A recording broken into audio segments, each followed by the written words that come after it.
Hi every one. നമുക്ക് എല്ലാവർക്കും അറിയാം നമ്മുടെ ഫിംഗർ പ്രിൻറ്റ്സ് എന്ന് പറയുന്നത് സിമിലർ ആയിരിക്കുമോ? അല്ല, നമ്മുടെ എല്ലാവരും ഫിംഗർ പ്രിൻറ്റ്സ് എന്ന് പറയുന്നത് യുണീക്കാണ്.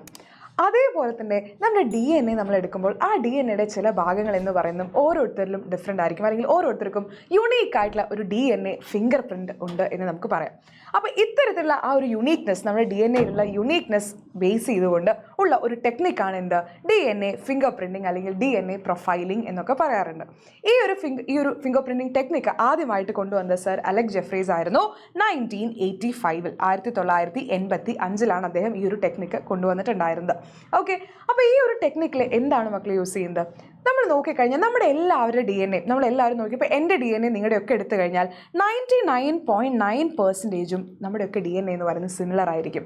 പക്ഷെ എന്താണ്, ഒരു 0.1% എന്താണ് ഓരോരുത്തരിലും ഡിഫറെൻ്റ് ആയിട്ട് നമുക്ക് കാണാൻ പറ്റും. ആ 0.1% ആണ് നമ്മൾ എന്തായിട്ട് യൂസ് ചെയ്യുന്നത്, നമ്മുടെ ഒരു ഫിംഗർ പ്രിൻ്റ് ആയിട്ട് നമ്മൾ ഉപയോഗിക്കുന്നത്. അതാണ് നമ്മുടെ D N A finger printing എന്ന് പറയുന്നത്.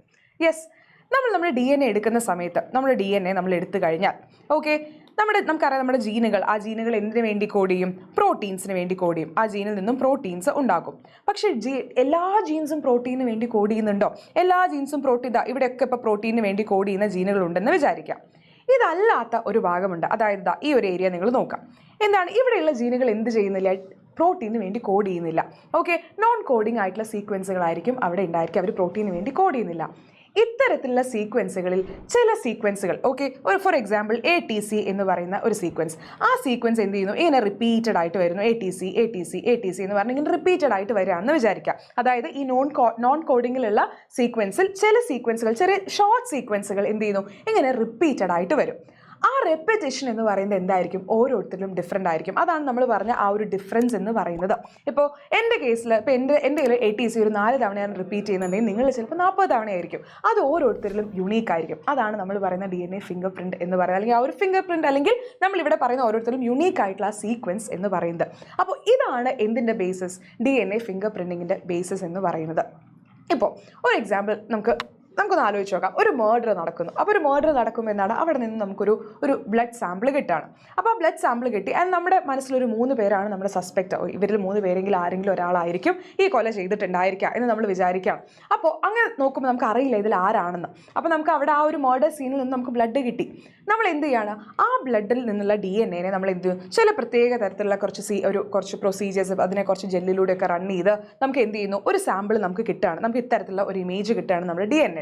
ഓക്കെ, ഇനി നമ്മൾ എന്ത് ചെയ്തു? നമ്മൾ ഈ 3 സസ്പെക്ട്സിൽ നിന്നുള്ള അവരുടെ ഡി എൻ എയും നമ്മൾ ഇതേ പ്രൊസീജിയേഴ്സിലൂടെയൊക്കെ കടത്തിവിട്ട് അവരുടെ ഡി എൻ എയും നമുക്ക് കിട്ടുന്നു. ആൻഡ് നമ്മൾ മാച്ച് ചെയ്ത് നോക്കും. നമുക്ക് കിട്ടിയ ഡി എൻ എയും ഈ 3 പേരുടെ ഡി എൻ എയും നമ്മൾ മാച്ച് ചെയ്ത് നോക്കുകയാണ്. അപ്പോൾ ഇങ്ങനെ നോക്കുമ്പോൾ നിങ്ങൾക്ക് നോക്കിക്കഴിഞ്ഞാൽ കാണാൻ പറ്റും എന്താണ് ഏറ്റവും കൂടുതൽ മാച്ച് വരുന്നത് ഏത് സസ്പെക്റ്റിലാണ്? സസ്പെക്ട് 1 ആണോ, 2 ആണോ, 3 ആണോ? തീർച്ചയായിട്ടും സസ്പെക്ട് 2-ലായിരിക്കും അല്ലേ? സസ്പെക്ട് 2-ൻ്റെ സാമ്പിളും അതേപോലെ തന്നെ ക്രൈം സീനിൽ നമുക്ക് കിട്ടിയ സാമ്പിളും സിമിലർ ആണ്. അതിൽ നമുക്ക് എന്ത് മനസ്സിലാക്കാം? അത് ചെയ്തിട്ടുണ്ടായിരിക്കുക സസ്പെക്ട് 2 ആയിരിക്കും. അപ്പോൾ ഇത്തരത്തിലുള്ള ക്രൈം സീൻസ് ഒക്കെ സോൾവ് ചെയ്യാൻ വേണ്ടിയിട്ട് നമുക്ക് ഈ D N A finger printing എന്ന് പറയുന്നത് ഉപയോഗിക്കാം. ഇനി മിസ് വേറൊരു കാര്യം പറയട്ടെ. ഇപ്പോൾ നമ്മുടെ ജീൻ നമ്മൾ എടുക്കുന്നു. നമ്മുടെ ഈ പറയുന്ന സീക്വൻസുകളിൽ ഏറ്റവും കൂടുതൽ സിമിലാരിറ്റി കാണിക്കാൻ ചാൻസ് ഉള്ളത് ആരായിരിക്കും? ഇപ്പോൾ എൻ്റെയും അല്ലെങ്കിൽ നിങ്ങളുടെയും ഡിഫറെൻ്റ് ആയിരിക്കാം എന്ന് നമുക്ക് പറയാം. പക്ഷേ ഏറ്റവും കൂടുതൽ സിമിലാരിറ്റി കാണിക്കുന്നത് ആരുടെ ആയിരിക്കും? എൻ്റെ അച്ഛൻ്റെയും അമ്മയുടെ ആയിട്ടുള്ള, അല്ലെങ്കിൽ അവരുടെ സീക്വൻസ് ആയിട്ടായിരിക്കും എൻ്റെ സീക്വൻസുകൾ ഏറ്റവും കൂടുതൽ സിമിലാരിറ്റി കാണിക്കാനുള്ള സാധ്യത അല്ലേ?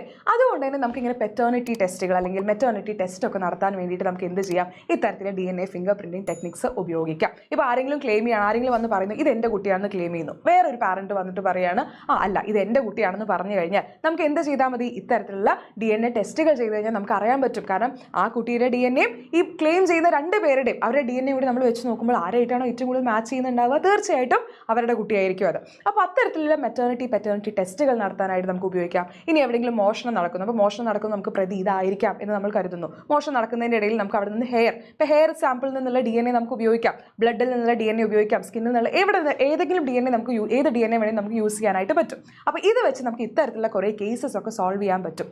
യെസ്, കുറേ കേസസ് നമുക്ക് സോൾവ് ചെയ്യാം. അപ്പോൾ നമ്മൾ പറഞ്ഞ പോലെ തന്നെ നമുക്ക് ആൾക്കാരെ ഇപ്പോൾ ഈ പറയുന്ന കുറേ നാളിന് ശേഷം കുറേ നാൾ മിസ്സിംഗ് ആയിരുന്ന ഒരാളെ നമുക്ക് തിരിച്ചു കിട്ടുന്ന സമയത്ത് ഇതുപോലെ ടെസ്റ്റ് ഉപയോഗിച്ച് നമുക്ക് എന്ത് ചെയ്യാം? നമുക്ക് അറിയാൻ പറ്റും ഇത് ഇന്ന ആൾ തന്നെയാണോ എന്ന് നമുക്ക് അറിയാനായിട്ട് സാധിക്കും.